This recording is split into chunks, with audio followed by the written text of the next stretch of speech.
If you grew up in the UK, you probably watched this show. The show I'm talking about is called WolfBlood. Now, from the name, you can probably tell this show was about werewolves.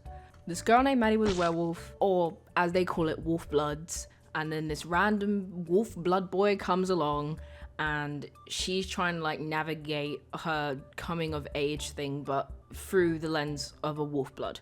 The show was great, but you know, this wouldn't be a fun video about a confession. My confession is that this show made me wholeheartedly believe I was a wolf. So I'm just gonna tell you guys about some of the stuff I used to do when I was younger because I thought I was a wolf. So let's start with a classic. When it was a full moon, or like when the moon was slightly larger than normal, I used to take my shoes off and run up and down my back garden because I thought I was fast. Like, I genuinely believed I was Usain Bolt level speed, that if he were there right next to me, I would beat him in a race easily. Looking back, I probably just had adrenaline from running at night. Something else I used to do quite frequently was listen to Subliminals as I went to sleep. Now, they said that I would wake up with like yellow eyes, or that I would have my true transformation.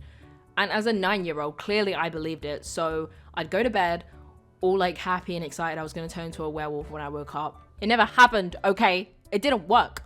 Okay, this one's like actually kind of like embarrassing. So, we had a school trip to the zoo.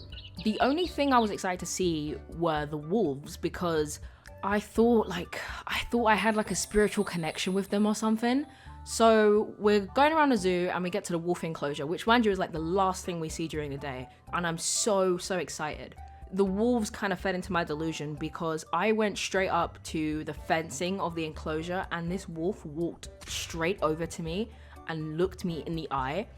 And in that moment, I was like, these are my people. Like, we're like a pack. It was like proper pig delusion era for me. The first ever art competition I ever entered, I won. I drew a wolf howling at the moon. I don't remember the context of the competition, but during this time period, anything I did or like drew related back to a werewolf or a wolf in some kind of way.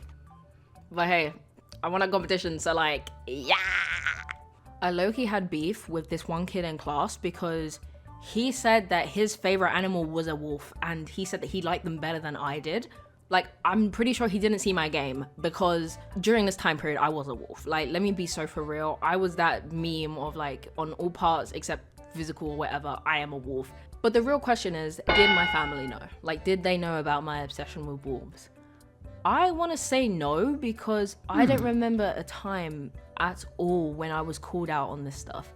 Purely because most of the things like the subliminals and the running in the garden with no shoes on, I did that privately. Like, I kind of knew subconsciously as a child that it wasn't normal that I was doing that.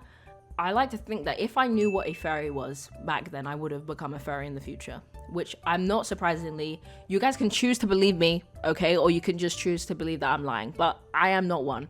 But in all honesty, like, looking back at this 3-year time period of my life, I was really happy, you know? It was the ultimate role-playing experience that a child can ever experience. But I kind of got sidetracked. Yeah, WolfBlood was a really good show and it made me think I was a werewolf. I'm gonna leave this video off with some of my favorite werewolf media I consumed when I was younger and that I consume now because I still love werewolves. Bye.